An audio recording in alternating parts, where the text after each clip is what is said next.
18,000 مخلوقات اللہ تعالیٰ نے بنائی ہے، لیکن ایک مخلوق کو اللہ تعالیٰ نے اشرف المخلوقات کہا ہے۔ انبیاء کتنے آئے دنیا کے اندر؟ تقریباً 1.25 لاکھ انبیاء علیہ السلام آئے۔ اللہ تعالیٰ نے اس امت کو سب سے آخری اور پیارے نبی دیے، اور ایسے نبی دیے کہ جن کی امت میں آنے کے لیے انبیاء دعائیں کرتے رہے۔ انبیاء نے دعائیں کی کہ اللہ تعالیٰ ہمیں اس امت کے اندر مبعوث فرما دے، ایسی معزز امت کے اندر ہم آئے۔ لیکن محترم بزرگوں اور عزیزوں، افسوس کا مقام ہے ہمارے لیے کہ قرآنی آیات، احادیث مبارکہ، اللہ تعالیٰ کے عذابات، پچھلی قوموں کی نافرمانیاں، سب چیزیں ہمارے سامنے بیان کی جاتی ہیں۔ ہر چیز کو ہمارے سامنے بیان کیا جاتا ہے، لیکن ہمارے اوپر کوئی اثر نہیں ہوتا۔ ہم کیا سمجھ رہے ہیں اپنی زندگی کو؟ کیا اللہ تعالیٰ ہمارے اوپر عذاب نہیں بھیجے گا؟ یہ تو دعائیں ہیں اس کالی کملی والے صلی اللہ علیہ وسلم کی۔ محترم بزرگ اور عزیزوں، بتلائیں مجھے آپ کہ یہ امت کون سا گناہ نہیں کر رہی ہے۔ اللہ تعالیٰ نے لوط علیہ السلام کی قوم کے اوپر عذاب بھیجا، کس لیے بھیجا تھا؟ کس لیے بھیجا تھا بتلائیں؟ کہ وہ مرد اور مرد آپس میں زنا کیا کرتے تھے، لواطت کا فعل کیا کرتے تھے۔ کیا یہ امت یہ گناہ نہیں کر رہی؟ بتلائیں مجھے۔ اللہ تعالیٰ نے شعیب علیہ السلام کی قوم کے اوپر عذاب بھیجا۔ کون سا گناہ تھا اس قوم کا؟ اس قوم کا گناہ تھا کہ ناپ تول کے اندر کمی کیا کرتے تھے۔ کیا آج یہ امت ناپ تول کے اندر کمی نہیں کر رہی؟ کون سا ایسا انسان ہے جو بالکل صحیح وزن کے اعتبار سے تول رہا ہے؟ نوک جھوک کر رہے ہیں سب۔ اللہ تعالیٰ سب کچھ کر سکتا ہے۔ داؤد علیہ السلام کی قوم کو بندر اور خنزیر بنایا۔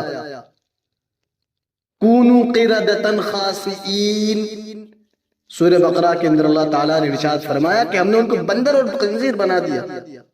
آج قرآن کریم کو ہم نے صرف تعویذ گنڈی کی کتاب سمجھ لیا۔ قرآن کریم کو ہم نے جھاڑ پھونک کی کتاب سمجھ لیا کہ کوئی دم کرانے کے لیے آئے، قرآنی آیات پڑھی اور پھونک کر دیا، ایک دم پھونک مار دی، بس اس کام میں آ گیا ہمارا قرآن۔ قرآن کریم ہم سے کہتا کیا ہے؟ قرآن کریم کے اندر بیان کیا ہے؟ ہم اس چیز کو تو بہت دور گیا کہ ہم اس کو پڑھیں۔ ہم قرآن کریم کی عبارات پڑھنے کے لیے تیار نہیں ہیں، ہم اپنے لیے دعائیں کرنے کے لیے تیار نہیں ہیں۔ اپنے نبی کے طریقے کو ہمارے لیے ایک نمونہ بنا دیا ہے۔ ہمیں کیا چاہیے اور کیا چاہیے؟ آخر یہ امت کس طرح سے سمجھے گی؟ قرآن کریم کی تلاوت ہمارے سامنے ہوتی ہے، ہمارے سامنے بیانات ہوتے ہیں، قرآن کریم کی آیت کے ذریعے سے ہمیں سمجھایا جاتا ہے، لیکن قرآنی آیات اور احادیث نبی ہمارے سروں کے اوپر اتر چلی جاتی ہے۔ یا ہم اسی انتظار میں بیٹھے ہیں کہ اللہ تعالیٰ خود آ کر کے ہم سے کہے گا، نعوذ باللہ، کہ جس طرح سے یہودیوں نے کہا تھا موسیٰ علیہ السلام سے کہ ہم تمہاری اس کتاب کو سچ تب مانیں گے جب خود بذات خود اللہ تعالیٰ ہم سے آ کر کہے، کہ جب اللہ تعالیٰ ہم سے آ کر کہے کہ ہاں یہ کتاب برحق ہے، ہم تب مانیں گے۔ کیا یہ امت بھی قرآن کریم کو تبھی سچ مانے گی؟ گھروں کے اندر بس طاق میں سجے ہوئے رکھے، اب تو وہ بھی نہیں ہے، اب وہ بھی نکال دیا ہم نے قرآن کریم کو اپنے گھروں سے۔ گھر کے اندر ٹی وی چل رہا، قرآن رکھا ہوا ہے، گھر کی مائی، گھر کی بہن قرآن کریم کو مسجد کے اندر رکھوا دیتی ہے، مدرسے کے اندر رکھوا دیتی ہے، کہیں ہمارے گھر کے اندر بیعت بھی ہو رہی ہے، لیکن جہنم کا ٹکٹ اپنے گھر کے اندر رکھا ہوا ہے۔ آج ہم نے قرآن کریم کو نکال دیا۔ محترم بزرگ اور عزیزوں، قرآن کریم ہماری زندگی سے نکل گیا۔ میرے بھائیوں، قرآن کریم کو ہم نے اپنی زندگی سے نکالا ہے، احادیث نبوی کو ہم نے اپنی زندگی سے نکالا ہے۔ اللہ تعالیٰ نے اسی لیے آج ہمارے اوپر ظالم بادشاہ مسلط کر دی ہے۔ یہ ظالم بادشاہ یوں ہی نہیں آئے ہمارے اوپر، یہ یوں نہیں آئے محترم بزرگ اور عزیزوں۔ چاروں طرف ہم دیکھ رہے ہیں امت کا قتل عام ہویا ہوا ہے، چاروں طرف ہم دیکھ رہے ہیں امت پریشان ہے، لیکن امت اللہ کے در پر جھکنے کے لیے راضی نہیں ہے۔ مؤذن 5 مرتبہ مائک میں چیختا ہے حی علی الصلاۃ حی علی الصلاۃ، لیکن کوئی مسجد آنے کے لیے تیار نہیں ہے۔ جنت کے ٹھیکیدار بنے بیٹھے، جنت میں جانے کے لیے سب تیار ہے، لیکن جنت میں جانے والا عمل کوئی کرنے کے لیے تیار نہیں، کوئی عمل کرنے کے لیے تیار نہیں جنت میں جانے والا، اور جنت کے سب ٹھیکیدار۔ محترم بزرگ اور عزیزوں، ہم اپنی زندگی کے اوپر سوچ کر دیکھیں، جس طرح سے ہم کاروبار کے لیے سوچتے ہیں، جس طرح سے ہم اپنے اہل و عیال کے لیے سوچتے ہیں، جس طرح سے ہم اپنی تمام ضروریات کے لیے سوچتے ہیں، ہم کم سے کم اگر میں آپ حضرات کو بتلاؤں 24 گھنٹے کے اندر صرف اور صرف آپ 1 منٹ نکال لیں، اور اس 1 منٹ کے اندر آپ یہ سوچیں کہ میں دنیا کے اندر کیوں آیا تھا، میں دنیا کے اندر کیا کھانے کمانے کے لیے آیا تھا، میں دنیا کے اندر اللہ تعالیٰ نے مجھے کیوں بھیجا تھا۔ اللہ تعالیٰ قرآن کریم کے اندر ارشاد فرماتا ہے وَمَا خَلَقْتُ الْجِنَّ وَالْإِنسَ إِلَّا لِيَعْبُدُونِ، کہ میں نے تمہیں صرف اپنی عبادت کے لیے پیدا کیا ہے۔ مَا أُرِيدُ مِنْهُمْ مِنْ رِزْقٍ وَمَا أُرِيدُ أَنْ يُطْعِمُونَ، کہ ہم تم سے رزق کموانا بھی نہیں چاہتے بھائی۔ وہ تو اللہ بڑی پیار سے بلاتا ہے، بڑی پیار سے بلا رہا ہے، وہ کہہ رہا ہے أَلَسْتُ بِرَبِّكُمْ، کیا میں تمہارا رب نہیں ہوں؟ وہ تو بڑی پیار سے کہہ رہا ہے بھائی، وہ تو 70 ماؤں سے زیادہ محبت کرنے والا ہے، بڑی پیار سے بلا رہا ہے، کہہ رہا ہے أَلَسْتُ بِرَبِّكُمْ، کیا میں تمہارا رب نہیں ہوں؟ گواہی بھی سب دے رہے، کہہ رہے قالوا بلا شہید رہے، کیوں نہیں، ہم سب گواہی دے رہے۔ تو پھر اللہ تعالیٰ کہہ رہا ہے فَأَيْنَ تَذْهَبُونَ، تو پھر تم کہاں جا رہے ہو بھائی؟ آج اصل میں میں بتلاؤں اب حضرات کو، ہم سمجھ رہے ہیں کہ ہم انجینئر بن گئے تو کامیاب ہو گئے، ہمارا بچہ ڈاکٹر بن گیا تو کامیاب ہو گیا، ہمارے بچے کی سرکاری نوکری لگ گئی، سرکاری افسر بن گیا، کامیاب ہو گیا۔ ہم اس خسارے کے اندر پڑے ہوئے ہیں، بس صرف ہم اس خسارے میں پڑے ہوئے ہیں، اور یہی ہماری سب سے بڑی بھول ہے کہ ہم آخرت کو تباہ کر کے اور سمجھ رہے ہیں کہ ہم کامیاب ہوئے بیٹھے، لیکن قرآن کہتا ہے قد افلح المؤمنون، کہ مؤمنین کامیاب ہو گئے۔ آپ حضرات کو ایک چیز بتلاؤں میں کہ جس وقت اصحاب بدر، جب غزوہ بدر کا واقعہ پیش آیا اور اللہ تعالیٰ نے جبرائیل علیہ السلام، میکائیل علیہ السلام جیسے فرشتوں کو وہاں بھیجا، تو شیطان نے دیکھا اور شیطان ڈر گیا فوراً۔ شیطان نے کہا انی اخاف اللہ، کہ میں ڈرتا ہوں اللہ تعالیٰ سے۔ شیطان بھی ڈر گیا اللہ تعالیٰ سے، لیکن ڈرنے کے لیے تیار نہیں، تو یہ امت تیار نہیں، یہ امت تیار نہیں ڈرنے کے لیے۔ پچھلے جو بھی واقعات ہمارے سامنے آتے ہیں، قرآن کریم کے اندر بیان کیے گئے ہیں، یہ ہمارے لیے عبرت ہے۔ اللہ تعالیٰ نے قرآن جیسی کتاب ہمیں دے کر اس کے اندر تمام چیزیں بیان کر کے ہمیں یہ بتلا دیا ہے کہ دیکھو ہم آسمان سے بھی عذاب نازل کرنا جانتے ہیں، ہم زمین سے بھی عذاب نازل کرنا جانتے ہیں، ہم آگ کے شعلے سے بھی اپنا عذاب نازل کرنا جانتے ہیں، ہم ہوا کے ذریعے سے بھی اپنا عذاب نازل کرنا جانتے ہیں، ہم ہر طریقے سے عذاب دے سکتے ہیں اپنے نافرمانوں کے اوپر۔ آج جو امت کا حال ہے، امت یہ ایسی امت ہو چکی ہے آج، افسوس ہوتا ہے بہت زیادہ محترم بزرگوں اور عزیزوں اپنی زندگی کے اوپر بہت افسوس ہوتا ہے کہ آخر ہمیں کرنا کیا تھا اس زندگی میں آ کر کے، ہم کر کیا رہے ہیں کہ ہم کسی کے نہیں بچے، دنیا اور آخرت دونوں پٹا ماری۔ مال کمانے کے لیے ہم نے اپنی زندگی کو تباہ کیا ہے، ایمان کو بیچا ہے ہم نے دولت کے چکر میں آ کر کے، اور دولت کس لیے کمائی ہے، کس لیے کمائی بتلائیں آپ مجھے، بتلائیں۔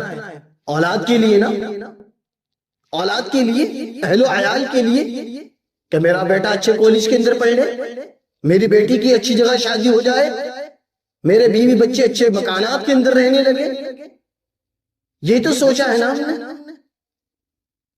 دولت کمانے کے لیے، کس کے لیے کما رہے ہیں؟ اہل و عیال کے لیے، اہل و عیال کے لیے دولت کمانے کے لیے ہم نے قرآن کریم کو چھوڑ دیا، اللہ کے ذکر سے غافل ہو گئے، اور قرآن نے کہا یا ایھا الذین آمنوا لا تلہکم اموالکم ولا اولادکم عن ذکر اللہ، کہ اے ایمان والو تمہارا مال اور تمہاری اولاد تمہیں ہلاکت میں نہ ڈال دے، اللہ کے ذکر سے غافل نہ کر دے۔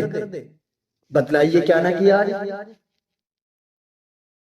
مسجد کی دکانوں کے اندر ہم بیٹھے ہیں، آزان ہوتی ہے لیکن نماز کے لیے نہیں آتے، اپنے نبی کے دامن سے بندھ جاتے، قرآن کریم کے دامن سے بندھ جاتے، لیکن ہم نے قرآن بھی چھوڑ دیا، ہم نے حدیث بھی چھوڑ دی، ہم نے اپنی زندگی کو بھی برباد کیا ہے، ہم نے اپنی آخرت کو بھی برباد کیا ہے۔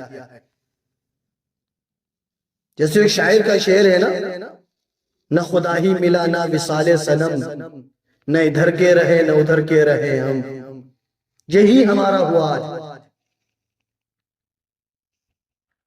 معلوم ہے ظالم، معلوم ہے ہمیں بت پرست مساجدوں کو ہماری شہید کر رہا ہے، مساجدوں کو شہید کر کے مندر بنائے جا رہے ہیں، لیکن ہم ان مسجدوں کو آباد نہیں کرنے والے، ان مسجدوں کو آباد کرنے کی پھر بھی ہمیں فکر نہیں ہوتی۔ قیامت کے دن ہم اپنے نبی کے دربار میں کیا منہ لے کر جائیں گے؟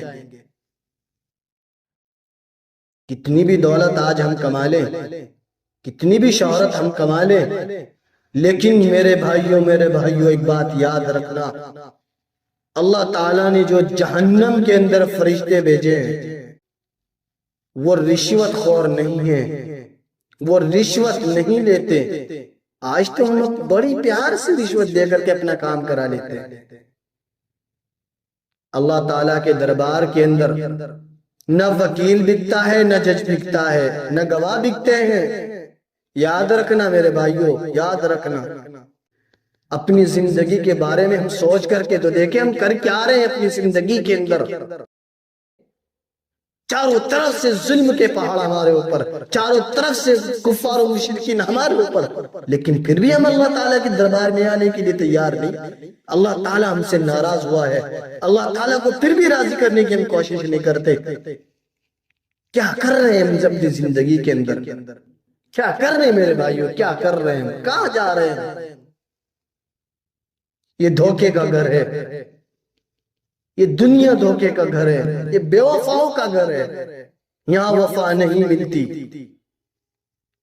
یہاں دھوکہ ہی دھوکہ ہے، اور ہم دھوکے میں ہیں کہ ہم کامیاب ہو رہے ہیں، کامیاب نہیں ہو رہے بلکہ ہم خسارے میں جا رہے ہیں۔ اللہ تعالیٰ نے تو قرآن کریم کے اندر فرمایا ہے ان الانسان لفی خسر، کہ بے شک انسان خسارے میں ہے۔ اور میرے محترم بزرگوں اور عزیزوں، ایک چیز اور آپ حضرات کو بتلاتا چلوں میں، اللہ تعالیٰ نے بنی اسرائیل کے اوپر اپنی انعامات دیے، انعامات دینے کے بعد پھر جتلایا اپنے انعامات کو، اپنے احسانات کو۔ ایک مثال میں آپ حضرات کے روبرو عرض کروں، وَإِذْ نَجَّيْنَاكُمْ مِنْ آلِ فِرْعَوْنَ، کہ ہم نے تمہیں فرعون کے لوگوں سے بھی نجات دی ہے۔ یاد رکھو اس وقت کو، یاد کرو اس وقت کو۔ يَسُومُونَكُمْ سُوءَ الْعَذَابِ وَيُذَبِّحُونَ أَبْنَاءَكُمْ وَيَسْتَحْيُونَ نِسَاءَكُمْ، کہ وہ تو تمہارے بیٹوں کو بھی ذبح کیا کرتا تھا اور تمہاری بیٹیوں کو، تمہاری عورتوں کو چھوڑ دیا کرتا تھا۔ ہم نے ان سے بھی نجات دی، لیکن تم سب بھول گئے۔ میں نے اس امت کے لیے تو کچھ نہیں مانگا تھا، میں نے اس امت سے، میں نے اس امت کو تو میں نے کبھی احسان نہیں جتلایا تھا نا کسی بھی چیز پر۔ آج ہم دیکھتے ہیں اللہ تعالیٰ ہمارے اوپر، ہم کتنے گناہ کرتے ہیں پھر بھی اپنی رحمتوں کی بارش کر رہا ہے۔ میرے بھائیوں یاد رکھنا، اگر وہ پانی کے قطرے کا بھی حساب لینے پر آ جائے تو خدا کی قسم ہم اس کا بھی حساب نہیں دے سکتے، ہم اس کا بھی حساب نہیں دے سکتے۔ پھر یاد رکھنا اس بات کا۔ آج اتنی نعمتیں ہمیں مل رہی، شکر ادا کریں ہم اس رب کا، لیکن ہم شکر ادا کرنے کے لیے تیار نہیں، ہم اپنے نبی کے طریقے پر آنے کے لیے تیار نہیں۔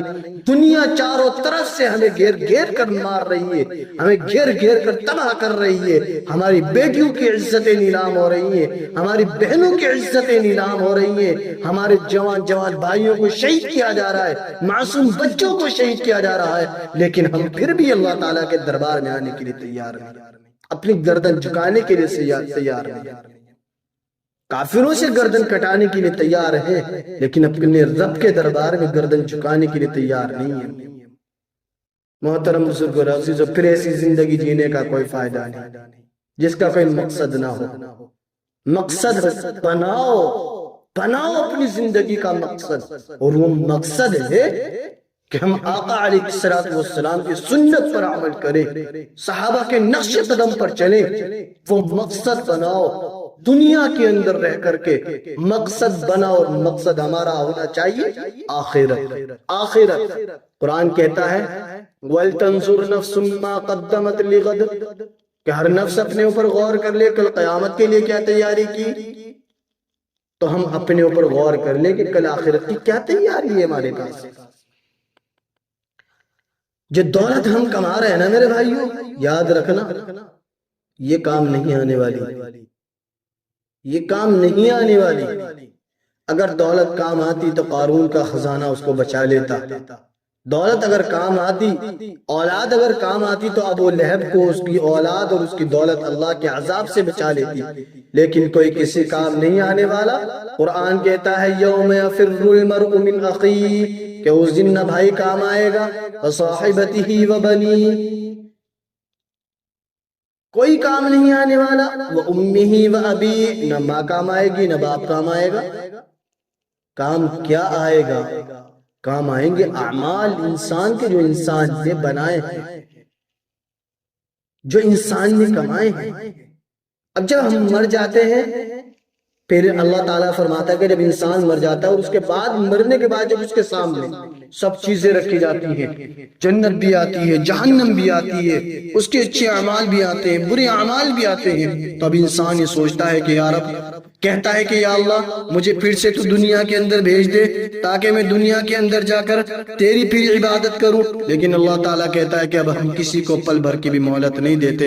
محترم بزرگ اور عزیزو، اس وقت کے آنے سے پہلے ہم توبہ کر لیں، اللہ تعالیٰ کو راضی کر لیں۔ اللہ تعالیٰ ہم سے ناراض ہے، اللہ تعالیٰ کو ہم راضی کرنے کی کوشش کر لیں، وہ راضی ہو جائے گا، وہ راضی ہو جائے گا، وہ توبہ کو پسند کرتا ہے۔ اللہ تعالیٰ بس ہم سب گناہگاروں کو معاف فرمائے، کہنے سننے سے زیادہ اللہ تعالیٰ ہم سب کو عمل کی توفیق عطا فرمائے۔ آمین۔ وآخر دعوانا ان الحمد للہ رب العالمین۔